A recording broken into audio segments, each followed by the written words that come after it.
ఇక్కడ మిరపకాయ చెట్లు చూపిస్తున్నాను చూడండి. దాంట్లో అన్ని గుత్తులు గుత్తులు మిరపకాయలు ఉన్నాయి. అవే మీకు నెక్స్ట్ అన్నీ కట్ చేసి చూపిస్తాను. చూడండి ఎంత బాగా వచ్చాయి, అన్ని గుత్తులు గుత్తులు వచ్చినాయి. ఆ చెట్లన్నింటిలో కూడా మిరపకాయలను ఇప్పుడు కట్ చేస్తున్నాను నేను. మీకు మిరపకాయల చెట్లు చూపించాను కదా, దానికి కాసిన మిరపకాయలు చూడండి. ఇవి ఎన్ని ఉంటాయి? 1/4 కేజీ ఉంటాయా? అన్నీ గుత్తులు గుత్తులుగా మీకు ఇప్పుడు చూపించాను కదా, దానికి అవన్నీ కట్ చేసేసాను అనమాట.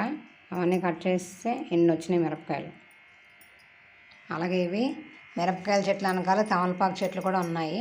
అవి మీకు సరిగా కనిపించుండవు, నేను సరిగా చూపించలేదు.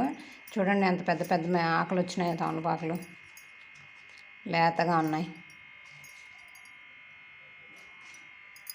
అలాగే ఇప్పుడు చుక్కకూర కూడా కట్ చేశాను. ఇంత చుక్కకూర వచ్చింది, ఇంకా ఉంది. అంతా చిన్న చిన్నగా ఉన్నాయి ఇంకా ఆకులు, అందుకే కట్ చేయలేదు. ఇంత చుక్కకూర. అలాగే కొంచెం బచ్చలాకు కూడా కట్ చేసి